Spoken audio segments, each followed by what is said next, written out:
그래서 결국에 제가 김민재 아나운서 옆으로 한 번도 못 간 상태에서 촬영이 끝났거든요. 그때 제가 그 미호를 보면서 딱 이제 느꼈죠. 아, 요 새끼 남잔데?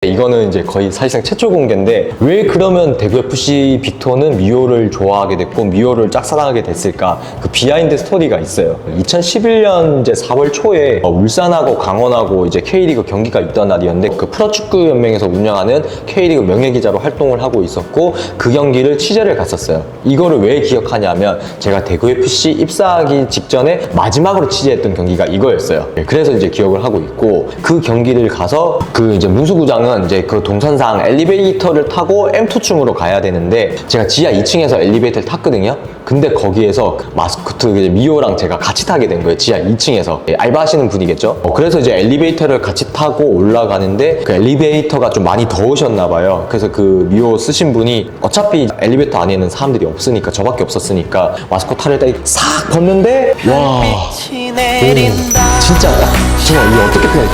진짜 팍팍 진짜 그 있잖아요. 청춘 영화에서 나는 와, 진짜 그 완전 심장 어택. 저 진짜 이게 완전 이런 상태거든요. 그때 이제 그분이 이제 너무 진짜 막 그렇게 청순하신 분이, 그 순간적으로 어느 정도냐면 바로 그 순간에 저는 제 손자 이름까지 상상했어요. 네. 그래서 그때 당시 그 기억이 너무 좀 강렬하게 제가 좀 남아 있었어가지고, 그게 떠올라서 그냥 본능적으로 제가 미호를 지목했었던 것 같아요. 그래서 이제 그 고백 스토리가 나왔던 건데, 훗날에 제가 이제 대구에서 울산으로 이직을 했을 때, 대런트에서 울런트가 됐을 때 저희 팀 회식을 하다가 한번 마스코트 이야기가 나왔었어요. 그래서 제가 그때 사실 저 대학생 때 이런 일이 있었습니다 라고, 그래서 제가 빅토로 해서 미호한테 고백했었어요 라고 했는데, 제 선배가 이제 그 얘기 듣고 딱 해주신 얘기가, 그분이 그때 당시에 이제 대학생이었고 알바를 하셨다. 그리고 지금도 사실 연락처가 좀 남아있다. 이제 그 얘기를 딱 듣고 제가 정말로 이제 그 선배 진짜 진지하게 저 한번 좀 소개해 주실 수 없어요? 저 중간에 좀 연결 좀 해주시면 안 돼요? 정말 진지하게 물어봤거든요. 근데 이제 그분이 해주신 얘기가, 아, 이분 이미 남자친구 있어. 그래서 그 말을 듣고 저는 이제 영고백 1차임.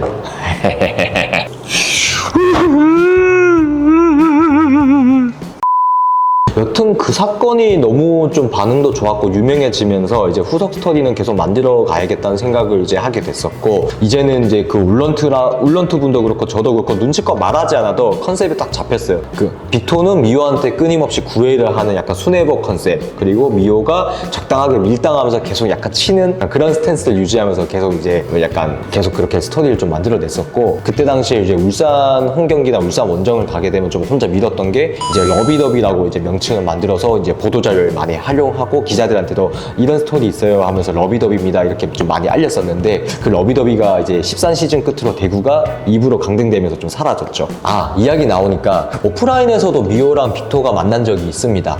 울산 홈경기였고 대구가 원정이었는데, 그때 당시에 그 SBS에서 했던 풋볼 매거진 골이라는 프로그램이 있었어요. 그 풋맥골에서 이제 그 러비더비를 특집으로 해서 이제 촬영을 왔었는데, 그래서 그때 빅토랑 미호가 오프라인에서 이제 그 만나가지고 약간 꽁냥꽁냥까지는 아니고, 이제 그때 당시 이제 출연진이셨죠. 그 김민재 아나운서, 지금의 이제 박지성 선수와 결혼하신, 그리고 조정식 아나운서가 그때 2년차 완전 신입급일 때, 그분들이 와서 이제 막 저희랑 같이 촬영하면서, 미호는 뭐 빅토가 고백하면 받아줄 거예요? 막 이제 막 그런 거 질문하고, 빅토는 미호 많이 좋아해요? 막 이런 질문하면서 막 그런 촬영을 했었는데, 그때 당시에 그 마스코트 탈을 제가 쓰고 이제 찍었었거든요. 그때 현장에서 그 김민재 아나운서를 처음 뵀잖아요. 너무 이쁘신 거예요. 그래서 이제 촬영할 때 그 마스코트도 이제 자리를 잡아야 되는데, 제가 이제 의도적으로 김민재 아나운서 옆에 이제 서려고 계속 위치를 막 가려고 하는데 미호가 안 비키는 거예요. 미호가 딱 그 김민재 아나운서 바로 옆에 딱 서가지고 안 비켜주는 거예요. 그래서 이제 계속 촬영은 시작되고 있는 중간중간에 제가 리액션하고 왔다 갔다 막 그런 것들 하다가, 제가 막 틈만 나면 그 아나운서 옆으로 막 가려고 하는데, 그때마다 그 울산이 진짜 전통적으로 수비가 강한 팀이잖아요. 마스코트도 수비 장난 아니에요.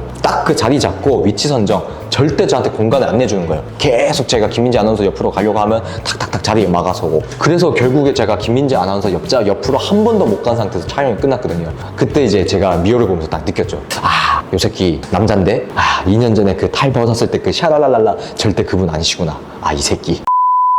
자, 그렇게 2011년, 12년, 13년 이렇게 이제 뭐 빅토라는 캐릭터가 좀 많이 자리 잡고 인기를 끌었고 K리그 내에서도 마스코트를 본격적으로 활용해서 이제 마케팅에 활용하기 시작을 했고 미호와 빅토의 그런 사랑 이야기도 쭉쭉쭉 하면서 계속 재밌는 시리즈가 나왔는데 안타깝게도 대구가 강등이 되면서 교류가 없어져가지고 한동안 그 러비더비가 끊겼었어요. 그리고 이제 그 시점에 제가 이제 대구에서 울산으로 이직을 하면서 울런트가 됐잖아요. 그 울런트가 된 시점에서 이제 그 미호랑 빅토랑 또 계속 그런 엮어가지고 스토리를 만들어 보려고 하니까 이게 몇 년 동안 두 팀이 교류가 없고 경기가 없고 접점이 없다 보니까 그 스토리가 이제 좀 희미해져 버리더라고요. 그래서 뭐 일단은 대구가 일부러 올라와야 되는데 뭐 올라와야 뭘 하든가 하는데 그래서 이제 자연스럽게 이제 이 스토리는 좀 이제 약간 더 이상 우려먹을 수 없겠구나라고 판단을 해서 자연스럽게 좀 폐기를 했고 대신에 저는 이제 울런트 시절이었을 때 그거를 좀 한번 해보고 싶었어요. 이제 웹툰 컨텐츠에 그때 좀 많이 꼽혀 있어가지고 웹툰 컨텐츠를 만드는 작가를 좀 영입을 해가지고 좀 K리그 마스코트 세계관 있잖아요. 그래서 옴니버스식으로 에피소드를 형성해서 그런 컨텐츠를 좀 연재하고 싶었거든요. 그래서 이제 주인공은 이제 울산의 마스코트 이제 사남매.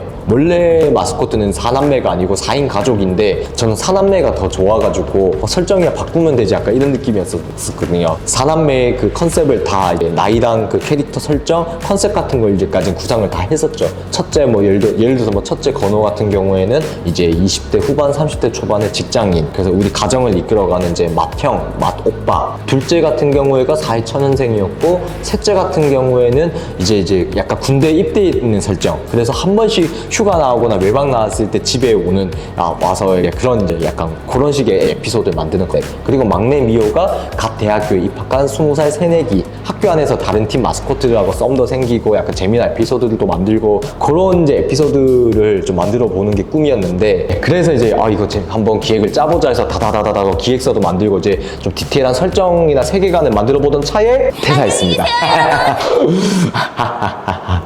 그래서 기획서만 만들다가 폐기하고 삭제하고 휴지통 버리게 하고 그러고 이제 사무실 나왔습니다. 그래서 이거는 못했습니다. 자, 결론입니다. 만약은 없지만 만약에 제가 계속 구단에 남아서 이제 있었다면 마스코트를 활용하는 이런 스토리텔링 마케팅은 또 어떤 전략이나 어떤 소재 또 어떤 이야기를 발굴했었을까요? 저도 사실 궁금하네요. 근데 확실한 거는 지금 현 시점에서 또 프런트 분들, 대런트나 울런트 분들이 또 재미난 이야기 많이 잘 만들고 있잖아요. 대구 같은 경우에도 이제 리카를 정말 잘 만들어서 활용하고 있고 울산 같은 경우도 미타, 미친 타이거 이래가지고 되게 컨셉 잘 잡아서 정말 운영 잘하고 있고 그런 것들 보면 진짜 지금의 프런트 분들이 스토리텔링 기법 정말 잘하고 있구나라는 그런 생각을 좀 하게 됩니다. 아무쪼록 울런트나 데런트만은 아니겠죠. K리그의 다른 구단 프런트 분들도 재미난 거 많이 만들고 있고 그 팬들하고 소통하고 있으니까 앞으로도 그렇게 K리그 마스코트를 활용한 그런 재미난 스토리 계속 기대를 해보도록 하겠습니다. 자, 이렇게 해서 오늘은 K리그 내 마스코트를 활용한 스토리텔링 기법 한번 소개를 드렸는데 어떻게 좀 재밌었나요? 스포츠 마케팅 생각보다 별거 아니지만 또 생각보다 재밌죠. 그러면 저는 이제 잘 준비해서 다음 편을 통해서 다시 한번 찾아뵙도록 하고요. 저는 지금까지 짜피디였습니다. 감사합니다. 중요한 거 한 가지. 큰일 날 뻔했네. 여러분 재밌으셨으면 구독, 좋아요, 댓글, 알람 설정 한번 꼭 부탁드리겠습니다. 자, 그러면 이제 진짜 끝내도록 할게요. 저는 지금까지 짜피디였습니다. 감사합니다.